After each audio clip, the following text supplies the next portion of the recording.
Hey guys, welcome back to the New Tennis Era podcast. My name's Anthony Hirsch. So first you'll notice that's a different background for this week's podcast. Next week I'll be in the usual location. But I want to talk this week about Djokovic, his upset against Botic, what Botic did well.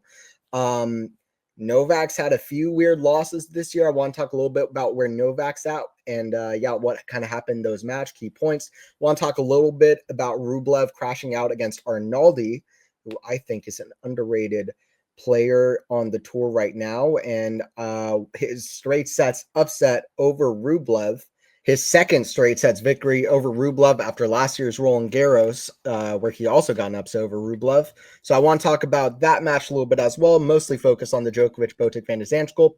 Next week, I'll have my analysis of the final. Hopefully the podcast can start coming out on Mondays. That's going to be the date that we're going to start shooting for, Monday mornings, hopefully as a release for the New Tennis Era podcast. So keep a lookout for that. And once again, it will be in the same location as usual. So stay tuned for that. And without further ado, let's get into the podcast. So Djokovic versus Botic, Van de Zandschulp. Botic beating Rafa, Novak, and Alcaraz in the last 6 months. Botic, after the match, said that he feels like he's forced to play at his best level when he plays against those guys because he knows that if he doesn't step forward, be the aggressive player, taking risks, coming to net, hitting great shots, then his opponents are going to do exactly that and play great aggressive shots. Botic had just fantastic stats on serve, just across the board. Meanwhile, Novak serving decent, but only winning like 29% of second serve points. So when he had to hit second serve points, it just wasn't, the second serve was not there for Novak. Another bad stat for Novak on serve is Novak saved just 3 of 8 break points. Definitely not playing the big points as well as usual. And Botic was remarkably successful at net. Another thing to point out is that Novak was hitting so many unforced errors. So many errors and gifts to Botic, whether it was bad drop shots, and Botic was running down those shots in this match. Botic's speed is underrated. The guy is very athletic and can move very well up and down the court. And when Novak hit the drop shot or drop volley, he was having difficulties because Botic was running them down, just like the shot Botic hit to get the double break in the second set and serve for the in the third set, I should say, double break in the third set. And when he served for the match at 5-1, he had a winner off the drop shot. Novak's drop shot was failing him, and Novak hitting so many errors. And first set, I felt like Botic came out of the doors just swinging and playing really well, and it was actually Novak, who I felt like his forehand was really failing him. Botic's forehand was doing really, really well. And then in the second set, Novak's forehand started being really good, and Botic's forehand started missing and hitting errors. And then the third set, the pendulum swung yet again, and it was Novak's forehand again that just went down a little bit, and Botic's forehand went all the way back up. His forehand level in the first and third sets was very notable. Botic's forehand, really impressive. And yeah, like I said, Novak just an error fest. The stats from ATP showed after the match, 15 winners to 37 unforced errors for Novak, which is just not good enough. So Botic doing a really good job on the forehand, hitting some great angle off of that shot, and Novak just giving too many gifts. Second serve wasn't there, and Botic was able to step forward and attack, just as he's been doing, and it showed in the 0 to 4 shot rally category. All the other rallies very even, or pretty decently even and close. Botic in the 0 to 4 shot rallies winning 25 of those rallies, Novak just 17, which is really impressive. So I just want to point that out. And now I want to go into the key points of the match between Novak and Botic. So in set number 1, Botic starts off, Novak holds the first game, but after that, after Novak holds, I think at like 40-30, Botic wins at one point 13 points in a row, and he wins, I don't have the exact number for this one, but he wins something like 18 of 20 points in a row or something. Like, he is so dominant in the first set, in the middle of the first set. Really, he went on this like crazy point streak. He was just not losing points. And when Novak got broken to love at 1-1, just terrible errors. I mean, the first point of that game, Botic played a really, really good point. Showed some good speed, and then a great reaction volley at the net for a lob. But then after that, just like endless errors and gifts from Novak really throughout the set. And like I said, just fantastic angle on the forehands from Van de Zandschulp. Impressive pace of shot, just staying forward in the court. And yeah, I don't know. Novak, a couple forehand errors, gets Botic the second break as well. So just the forehand not there for Novak. And that's something that he's going to have to improve in Miami. And I feel like in Miami, where attacking tennis and the low bounce that Novak can get off the forehand is going to be much more important. And if he plays Miami, he needs to have that forehand working. And he definitely needs to win more than 29% second serve points. Unless he's playing himself, Novak, unless somebody is playing Novak, they shouldn't have 29% points won on second serve. Or Yannick, but Yannick is currently not on tour because of, well, we know what. So he is out of the game. But that is kind of what I felt like happened the first set. Second set, I felt like Novak's level rose a little bit, but I never really felt like we saw Novak in full flight. I really never felt like we saw Novak at full flight. For a moment, I thought we were going to. I'll go to the 0-1 game. I felt like, honestly, this was more of a bad game than a good game from Botic Van de Zandschulp. But there was one point here where I felt like Novak was showing some good signs. So first of all, it was like a double fault, an error. And then this was the point. So Botic hits a really good serve. And that was basically what Botic was doing. Really good serves. Not anything too crazy, but just really good serves. Just really reliable. But Novak gets a racket on it and then hits a really good like backhand cross-court angle. And doesn't let Botic just attack immediately. But Novak was hitting too short constantly, which, by the way, in the beginning of the second set, I'll talk about this point in a second, but I just wanted to mention this stat. Just one more stat to throw out there. This one I think is good. Forehands in the first set, Novak was hitting 17% of them deep into the deepest part of the court, right near the baseline, or right in front of the baseline. In the second set, that number was at 27%. So that number got way higher. Novak's depth of shot off the forehand improved in the second set. I started to feel like maybe Novak was finding his game, because that's classic Novak, hitting depth on the forehand and also making things happen on the return rather than, just getting it back or just missing, but just getting it back and then letting Botic be really impressive, but also just be able to attack and be on the front foot immediately. He's taking the risks, but they're paying off. It's the exact same thing that happened against Alcaraz. But this is what happened. This is the point I want to talk about. So the backhand return, he gets across court for a good angle. Botic makes a mistake, just like he made a bunch of them in this game, but he runs around it and hits a forehand, which he was doing throughout the match. So it might have just been muscle memory or habitual, but he runs around, hits a forehand. He actually gets a good shot on this, but he hits a forehand inside out, just a perfect angle. But listen, he is so far off the court. And this is like the hardest shot to hit from this position. I know Botic's game was on, but he is like outside of the tram lines and he's hitting this forehand. And listen, to most players, if you're, tempting them to hit a backhand down the line and it has to be like perfect, you're like pretty set. It's not usually gonna, you hit that good of a shot like Botic does here, it's not gonna be that big of a problem. But guess what? Newsflash, you're playing against Novak Djokovic, one of the best, if not the best, backhand down the lines in the history of the game. And yes, Novak delivers as you should expect him to do. He hits a backhand down the line, but then Botic gets a pretty good defensive shot. Like I said, Botic's speed was the most impressive thing to me about this whole match. I was very impressed by Botic's speed on the court, his foot speed.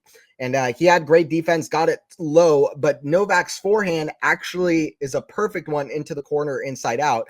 Tough forehand, he makes it for a winner. And I started to feel like this feels like more of a Novak point, more depth of shot. He's getting a good shot on the return. He's stepping in with the forehand. It's working. He gets a backhand down the line, a confident shot for him, shot that can grow his confidence. And yes, but then throughout the rest of the set, even though Botic's level drops, Novak's level just stays like okay. He's still hitting like really weird, bad shots every now and again, like just heavy-handed volleys, bad drop shots into the bottom of the net. His backhand, a few errors on there. His forehand's better.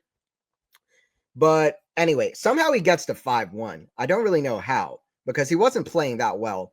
But then a really good and important push from Botic to end the set. It's important to end the set with confidence, even if you don't win the set. And yeah, I feel like, I don't know, Botic really did a good push at the end and got it to 5-3, 40-30. Novak ends the set with a good forehand down the line. I feel like Novak is going to kind of run away with third. The exact opposite happens. Let me dive into why. So it started off close. Let me make that clear. The first few games of the third set could have gone either way. And Novak mentioned that right at the beginning of his post-match interview. Is very notable. The end of the match could have gone either way. So let me talk about a key point. This was one of the key points of the match. 1-1 on Botic's serve. It gets close, long, or not long, but it's a deuce game. And at deuce, I don't know. At deuce, Novak's having the same kind of issues that he's been having before in the match. He has a terrible drop shot wide. The drop shot just not working for him. He shouldn't really be going for the drop shot that much. I think it shows a lack of confidence in hitting to Botic from the backcourt, because Botic's hitting so well, and also because Novak's been a little bit inconsistent, whether it's on the backhand or the forehand. And yeah, just kind of a escape out of jail shot. But he misses this one wide, just a bad drop shot. And then he gets to deuce again, and he hits a backhand long. Just bad decisions, poor errors from Novak. Just a bad drop shot wide on deuce, and then a backhand long. I think vice versa, actually. A backhand long at deuce, and then a drop shot on Botic's game point. This was a chance for Novak at the start of the third set, continue the momentum from the second set, but he hits a couple of bad errors. And Botic starts off the 2-1 game with the shot of the match. This is, I think, one of the best shots of the tournament, and maybe one of the shots of the month. Just absolutely sets the tone, Botic, early on. Novak hits a ridiculous passing shot, like a backhand cross court when it looked like he was pretty much out of the point, and it looked like this was a winner all day. It bounced, and Botic was pretty much in the middle of the court. Botic kind of open stance, slides into the shot as it bounces up behind him, and he somehow hits a perfect half volley winner from behind him. This is an incredible shot, and it really sets the tone, and Novak's net game really lets him down at 2-1, as well as at 3-1, when that game also went to deuce, and he missed a half volley in the net when he should have won that point all day. Then it could have been break point. You never know. But yeah, in the match, Novak's forehand just starts missing again, and Botic's forehand gets better, and he just stays with the strategy of moving forward, breaks Novak there, and just kind of runs away with it. And yeah, net game working, moving forward. And yeah, Novak, his game inside of the court never really works. His drop shots, his net game, it lets him down a few times here, just looking rusty. And that forehand, like I said, definitely needs to improve. Botic, his speed, his serve, sticking to the game plan, his net game, his forehands, his ability to create chances and open up the court, just his guts to play Novak in this way. Impressive. So Novak really never looked like himself, but Botic, shout out to Botic because he played a good match. And how does Novak look? I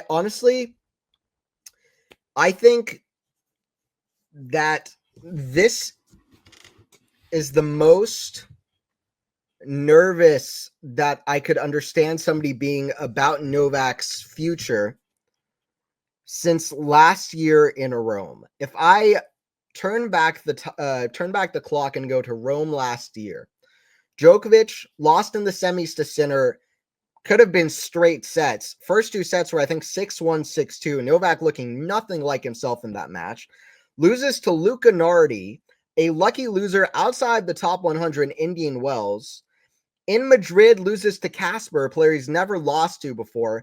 Then we go to Rome, and he loses to Alejandro Tabilo in literally his fastest loss on clay courts. So his fastest ever loss on clay courts, loses, I think, in less than an hour. It might have been a couple minutes over, but like 6-2, 6-2. At that point, Novak, who was just turning 37, an age where, Federer never won a slam. Only a few players have won slams at 37. Rosewall, I think Bill Tilden back in the day. Only a few players have won slams at 37. It looked like Novak was done. And then, of course, Wimbledon final, Olympics, Shanghai final, still has more stuff to prove. And, Australian Open semi. But if we go to this year, look at where Novak is. He didn't play the ATP finals. He's barely played since Shanghai, lost to Riley Opelka in straight sets, lost to Matteo Berrettini in straight sets. And he now loses to Botic, 2 sets being 6-1 and 6-2 scorelines. When does Novak lose a match with 6-1 and 6-2 scorelines, let alone to a player that's outside of the top 30, 40 in the world?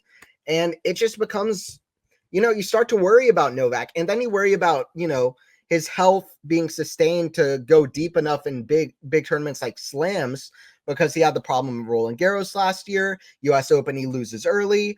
At the Australian Open, has to retire against Sasha Zverev, even though he played a fantastic tournament, honestly, but just didn't have enough in the late round. So, and it was looking injured in the start against Alcaraz. So you start to worry about where Novak is, and these performances are becoming more of a common thing for him. So this is the most worried I can, validify Novak fans being since Rome last year. But if we're taking patterns as patterns, then Novak might have a similar thing to last year. Goes out in the Australian Open semi, has a little bit tough time for the until like Wimbledon, and then maybe he starts picking it up. I don't know.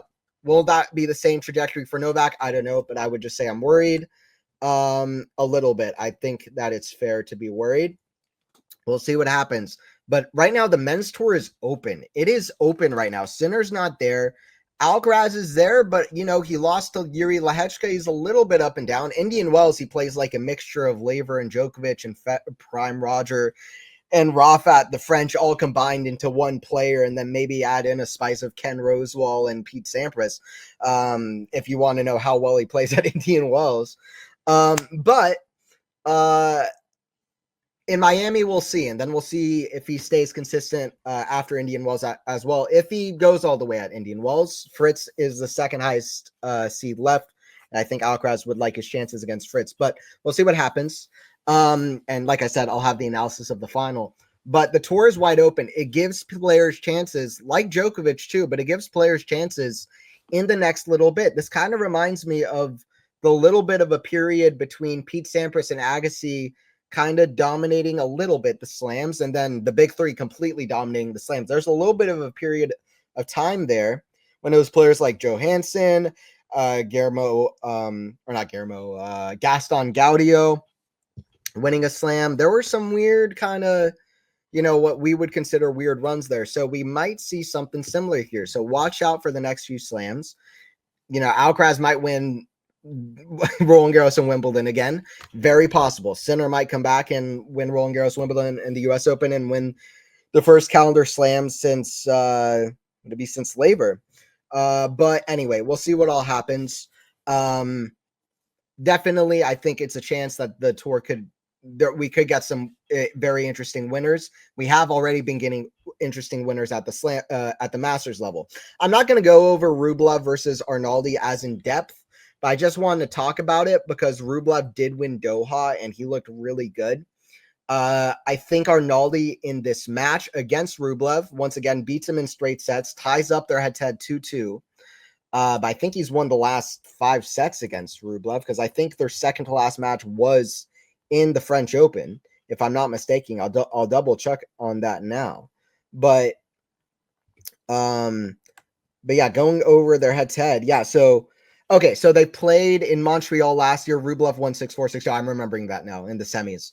Yeah, that was pretty one-sided. Arnaldi played well, but Rublev was playing really well. So not 5 sets in a row, but the last 2 wins that Arnaldi's had have both been in straight sets. Yeah, I don't know. I think that Rublev is still inconsistent. He used to be a player that you just felt like was pretty much a sure thing to get to the round of 16 quarterfinals, if not the semifinals or deeper. And now he's losing to players that you never would have imagined him losing to. He, for a while, even though he plays very different from David Ferrer, was kind of like a David Ferrer kind of player, struggling a lot against the guys in front of him, but very consistent and really kind of a litmus test to see how far you can go. He was usually able to beat all the guys outside the top 10. That's why he remained in the top 10 best players in the world for a long time. But against the top players, he just wasn't able to get it done. But now he's just losing to anybody. And Arnaldi's not anybody. I think Arnaldi is a future top 15 player, maybe a mainstay top 15, but like he might stay there. But anyway, Arnaldi showing some great athleticism. He's one of the quicker, more athletic guys on tour. Great backhand, which you come to expect from him, including some backhand winners. Good depth of shot. And I feel like, honestly, like, Rublev likes dealing with pace sometimes. The guy's a pace, like he likes working off pace and then just stepping in and generating more pace, but he likes using the pace, which is, I felt like, actually worked in his favor against like Jack Draper in the final of Doha.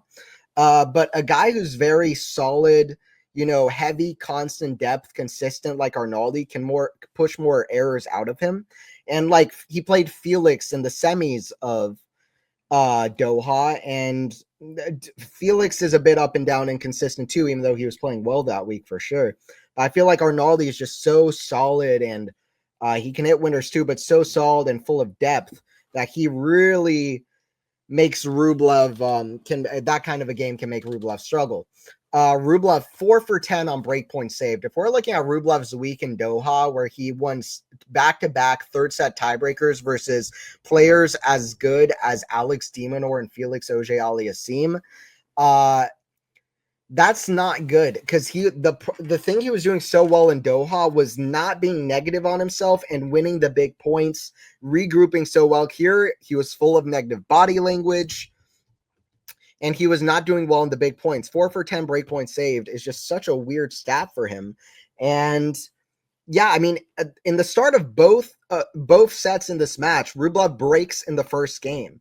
And in the second set, he actually wins the first 7 points. He actually leads the double break 3-0.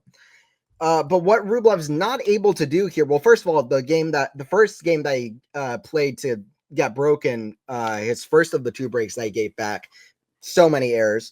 And yeah, he was just hit so many errors. The ATP website, I think this was probably not, I don't know if this is an accurate stat, but it's probably not too far off.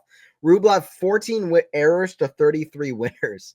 In the final of Doha, for comparison, he had 34 winners. So much power, but like strong in the key moments, smart in the key moments. Just not the same here at all. And also Rublev not able to take advantage of Arnaldi's 34% first serves in stat. 43%. Rublev just 54% himself. So not that high level of a match at all, to be fair. And Arnaldi won 55% of second serve points. That is the stat that Rublev will wish that he was able to do more on the second serve return. And yeah, I just feel like Arnaldi was too solid for him. And in Dubai, Rublev was so efficient behind the first serve. Not here. Here he's winning 61% and notably 36% of second serve, which he had to hit a lot, but 61%. I don't think he loves the conditions in Indian Wells, maybe in Miami either, but certainly in Indian Wells that much. He got to a semifinal, I remember, in 2022. I think maybe he made a semi of Miami 2021. Not positive about that, but I think that's right. But I don't think he loves the conditions here. And I don't think he did this week. Winning 61% of first serve compared to what he was doing in Doha, and then just the amount of errors. Not good. Arnaldi, a force on the other side of the net, just doing what he needed to do doing everything right pretty much. Not everything right, but doing a lot of things right. Arnaldi will need to get more first serves in as he progresses in the tournament and not go down a break so early. Just stay more solid right from the get-go. But Arnaldi, very good. Rublev, disappointing here. We'll see how he looks in the clay season. I'm hoping it's more like Doha and less like Indian Wells. Appreciate you guys tuning in. Check out next week. I will have the analysis for Indian Wells. I'm looking forward to that. Hopefully this can start to be a weekly Monday podcast. That's what we'll shoot for. Don't forget to subscribe, Quality Shot Tennis. Don't forget to like the video. Next week, I'll be back to the regular background as well.